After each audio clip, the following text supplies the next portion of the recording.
Yo, what's up YouTube? Jay Chaplin here. And today I got another video for you. I'm getting more GPUs on Kaspa. Today I got my 20 series rig. I finally took it off the open air 8 GPU frame. Found all my GPUs. I had misplaced a couple, which is a funny story. I was selling one GPU to slim down my 20 series to 8 because I had 9 of them. So I had a 2080 Ti's, 2070 Supers, 2070s, and a 2080 Super all listed up for sale. But once one sold, I was pulling the rest down and keeping whatever didn't sell. I ended up selling off a 2080 Super to a local guy. He traded me a 5700 XT plus cash, and I wanted a 5700 XT. I just didn't realize I was probably getting the worst thermal one, but that happens. It's just an MSI 5700 XT. I mean, it just wasn't the best when it came to cooling from the factory, but needless to say, I can get that up on mining still and still make it a little bit of a profitable GPU. And I can use it for testing just to test out 5700 XTs. But today we're talking about my 20 series. Now I have a mixture of 2070 Supers. I have a 2060 Super in there. I have 2080s and I have a couple 2080 Ti's. I do not have a 2080 Super in there. My 2080 Super is on my test bench, and that's just sitting there. I don't have room for it in the 8 GPU rig because it's a 9th 20 series, but I wanted to keep it. But this, I just wanted to slim down to 8 GPUs. My other 2080 Super, since it's the white Strix, I have problems with parting with it. Maybe I'll put it on a different rig and get it up and mining on either Kaspa or Flux or something like that. But this is all inside the Octominer ready to go. I did, before doing it, when I took all the cards off, I did dust them off. I took them outside, used my air compressor, got them all cleaned up, and then got them all inside the rig and cleaned up the rig some. So it's all up and running, fresh, ready to go. But to get it up and running, so we'll go inside the Hive dashboard. I'll show you guys what I was able to achieve. Now this, I did not find too much with overclocks for Kaspa. I mean, there's some stuff out there like on Hashrate and things like that. But I didn't see many videos of people using 20 series, so I played with it a lot, but we'll go through the numbers. But let's check out the Hive dashboard. I'll show you guys it up and running. All right, so here we are on the Hive dashboard. Now, this is my 20 series rig. Now, this took a little bit of tweaking. Even going on hashrate.no, I got some stuff for the flight sheet, as you can see here, some clocks. And where I'm at, mem clocks locked at 810. Now that's pretty much cross-board with my 30 series cards and my 20 series cards, but you can see 1350 was right where I found was good for my 2080 Ti's, and then I think it was 1410 for my 2070 Supers, and I think I left my 2060 Super at 1410, and then my 2080s, they're non-supers, just regular 2080s at 1440. Now I tweaked with these numbers a lot, and I was looking for an efficient setting. Now you can see these are pretty much all, not all over the place, but the powers vary a lot depending on silicon lottery. You can even see with my 2080 Ti's. But I mean, the Ti's are doing really well. Getting 700 mega hash at 118. I know if I look at my 3080 Ti 910 at 130 and my 3080s, I mean, it's not as efficient, but it's on par with my 3080, I'd say. I actually really like my 3080 Ti for Flux, or not Flux, for Kaspa. It's doing really well.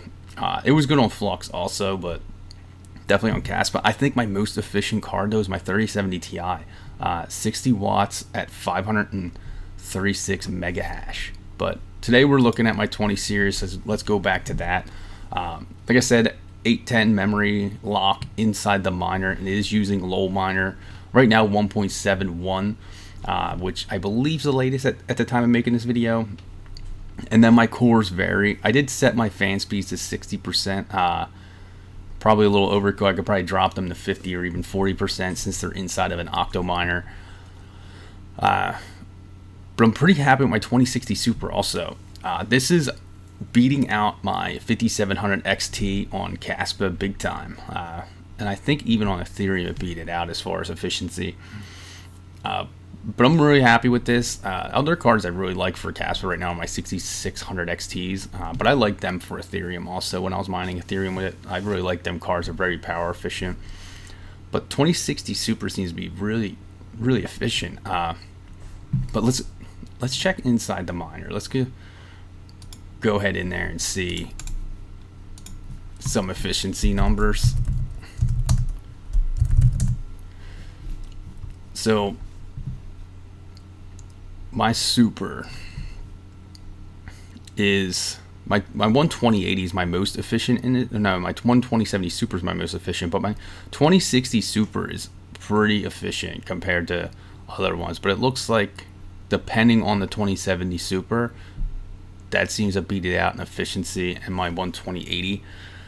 And then my TIs, I mean, they're not too bad, but as far as mega hash per watt, they're not terrible, but they're not as good as any of the other cards. If you're looking at straight mega hash per watt, I do like to look at mega hash per watt because that just shows off my efficiency, and the more mega hash per watt you get, obviously, the more profitable you're going to be. But unless you're running FPGAs, I mean, you're gonna have to really like look at this. FPGAs are just ridiculous with efficiency. I'd love to get some, but they're very expensive. But yeah, it looks like the 12080. I should test my 2080 Super on this. Maybe I'll boot my test bench in the Hive OS and test it out and see what I can get as far as Kaspa on my 2080 Super.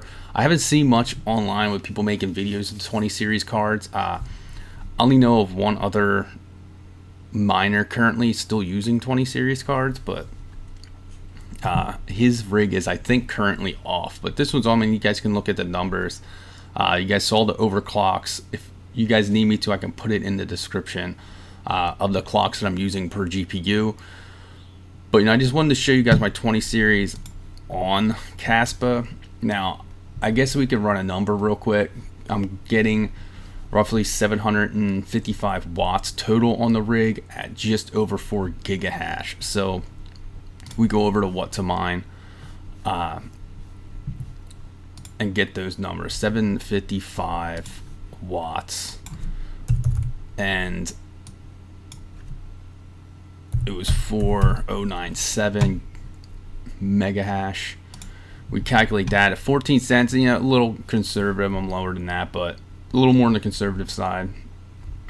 So this rig is making as the time of making this video, it's making $4 revenue and profiting $1.48 in Kaspa. Now I am keeping this. I'm not converting it. I'm just going to stack this up, but that gives you a rough idea of 20 series. I think they're actually pretty good for Kaspa. I think they're still valuable as far as mining. I don't have an actual 2060. I wish I did the test, but I know the 2060 Super is probably going to beat it out as far as efficiency and hash rate. And I still do have my 12080 Super. I'll have to fire that on and test that out and see how it does on this algorithm. But right now I'm really liking Kaspa because of how low power it is, and I'm able to run more GPUs even though I don't have them anymore. I'm down to, I think, 55, 56 GPUs, which is still a good amount, but I was up near like 70 GPUs at one point. But I sold some off, and I'm transitioning more into a few ASICs just to diversify some. But that's my 20 series. I hope you guys enjoyed this video. I hope that some people were looking for something like this with slightly older cards. I don't have any 10 series cards anymore. I might have a busted P10690 lying around, but I can try and fire on and see if it boots up. But other than that, I mean, 20 series is the oldest generation of GPUs I still have. But thanks for checking this video out. Make sure you hit that like button, hit that subscribe button. Stay tuned for more.